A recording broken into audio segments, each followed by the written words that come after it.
My name is Richard. I'm here to get you to 30 knots on a wingfoil. I'm the current British wingfoil champion, and 30 knots is something that I do quite regular. So today's subject is all about what I would consider one of the most important things that gets overlooked a lot. It's this bit here, the fuselage. There's so much to do with this to making you go quick. You get this bit right, it can really help your wingfoiling. So I've got a few examples of things that are good and things that are bad.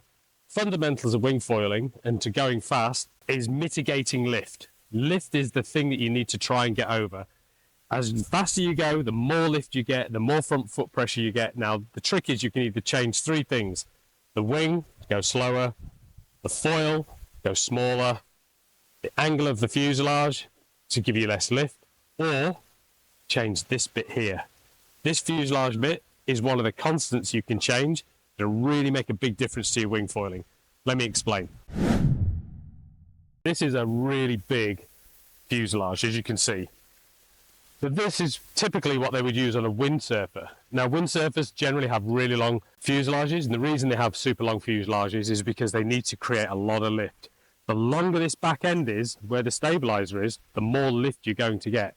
So I hear a lot of people going, oh, but I really like a long fuselage, it's going to be great. On a windsurf foil, you have a fixed mast with a sail with a beautiful centre of effort fixed right at the luff curve that's driving the nose down of the windsurfer, enabling you to go fast. We are, in effect, the mast on wingfoiling. The problem we've got there is that we're jelly. We move all over the place. So we've got to try and keep some of the constants down. That is great for learning, great for probably 20 knots. Really terrible for going over 20 knots and going fast. No matter how small this wing gets, the difference between these two, this back wing will always create too much lift. One of the benefits of having a huge fuselage like this, especially when you're learning, is you don't get this dolphin effect. You get the dolphin effect on something like this, slow down. Let me give you a really extreme example. Let's go from this to this. So this is a really super small duotone fuselage. Why so small? So this is great for doing pops, jumps, transitioning on the wing, on the waves, doing all those tricks, but really dolphiny.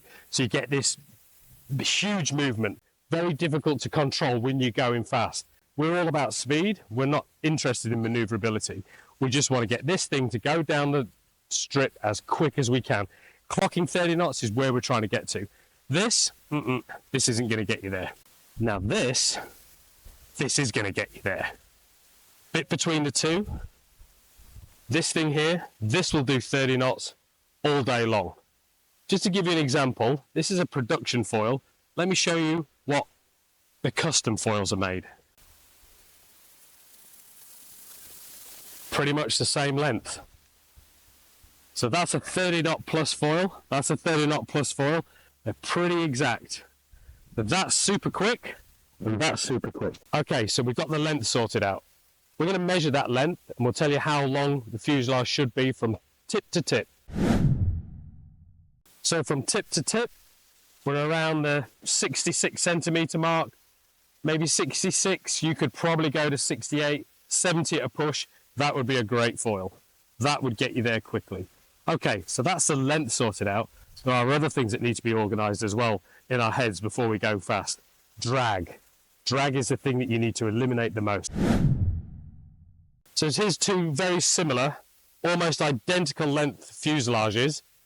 One of them's quick and the other one isn't. This one, you got a huge amount of drag. Look at the bulbous front end and look at the way the back end is attached. Everything, if it's not super slippery, it's going to create drag, it's going to create turbulence, it's going to create that really difficult moment when you're going fast.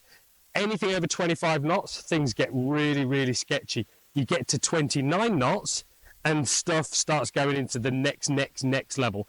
Loads of people go, I can do 29 knots, I can do 29 knots, I can do 29 knots.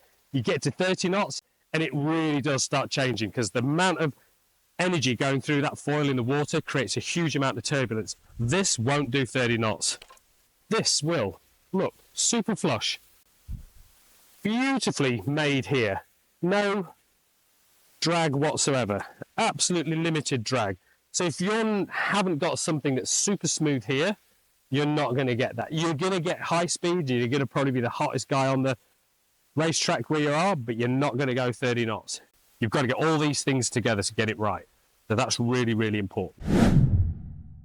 We've gone through the basics on the fuselage. There's still loads more content to tell you about. We've got to talk about size of wings, pitch of fuselages, centre of effort on the actual wing you hold yourself, mast length, boards. There's tons and tons to get to. If you want to get to 30 knots, keep following. Enjoy.